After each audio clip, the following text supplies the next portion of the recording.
دوسرا اعتراض اس ہندو بھائی نے کیا تھا کہ جی قرآن حکیم میں جگہ جگہ آیا کہ ہم نے پہاڑوں کو ایک کہیں پہ آیا یہ لنگر ڈال دیے ہیں, کہیں پہ آیا یہ میخیں ہم نے گاڑ دی ہیں تاکہ زمین نہ ڈولے. تو اس نے کہا کہ یہ تو اس سے تو پتہ چلتا ہے کہ قرآن حکیم جو ہے وہ زمین کو چوکور مانتا ہے کہ یہاں پہ پہاڑ رکھ دیے ہیں بیلنس کرنے کے لیے تاکہ یہاں سے یہاں نہ ڈول جائے. تو کہتے ہیں زمین تو ڈول سکتی نہیں, زمین تو گول ہے. تو یہ سائنٹیفک ایرر ہے. ہمارا چیلنج ہے پورے قرآن پاک میں کہاں یہ بات آئی ہے کہ زمین چوکور ہے. گول ہونے کے اشارے پھر بھی آئے ہیں, چوکور کے تو نہیں ہے. لہذا یہ قرآن حکیم میں کہنا کہ اللہ تعالیٰ فرماتا ہے ہم نے زمین کو بچھونا تمہارے لیے بنایا, وہ کہتے ہیں بچھونے سے مراد ہے کہ چوکور ہے. اس سے آپ نے کیسے یہ سمجھ لیا؟ اس لیے بچھونا کہا گیا کہ آج آپ کو سائنس بتا رہی ہے کہ ہر سیکنڈ میں زمین پہ 2 زلزلے آتے ہیں. ہر سیکنڈ میں اگر ان کا ایمپلیٹیوڈ بڑھ جائے نا تو زمین تباہ و برباد ہو جائے, ان کا ایمپلیٹیوڈ کم ہوتا ہے.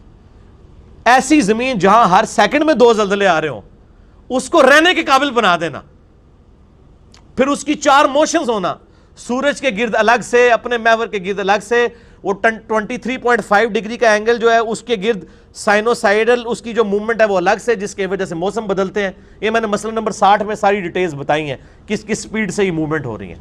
اس کو رہنے کے قابل بنا دینا تو بچھونا ہی ہے نا. پھر ایک بہت بڑی کرویچر ہے, جیسے یعنی زمین کا سرکمفرنس ہے 40,000 کلومیٹر, یعنی ایک چکر کاٹے نا آپ تو 40,000 کلومیٹر آپ طے کریں گے. 40,000 کلومیٹر میں 100 کلومیٹر بھی ایک سٹریٹ لائن ہی ہوتی ہے. بہت بڑے سرکل کے اندر اگر آپ چھوٹا سا ٹکڑا کنسیڈر کریں گے وہ سٹریٹ لائن ہی ہے. یہاں پہ بھی آپ دیکھ رہے ہیں ہماری اکیڈمی سیدھی ہے نا, قرآن کو تو چھوڑ دیں, اگر ہم آپ سے کہیں سیدھی, آپ کہیں نہیں یہ گول ہے تو گول تو نہیں نظر آ رہی. اتنے بڑے گول بال کے اوپر سینکڑوں کلومیٹر بھی ایک سٹریٹ لائن ہی نظر آ رہے ہوتے ہیں. ہماری فزیکل آبزرویشن میں تو یہی ہے. اگر قرآن حکیم ڈائریکٹ کہہ دیتا کہ زمین گول بنائی تو پھر پچھلے 1300 سال کے لوگوں نے کہنا تھا جی گول تو نظر ہی نہیں آ رہی, آٹا گوندے ہلتی کیوں ہے, آٹا گوندتے ہوئے ہلتی کیوں ہے. تو وہ آپ ایک ایشو کو ایڈریس کریں گے تو دوسرا ایشو ہے.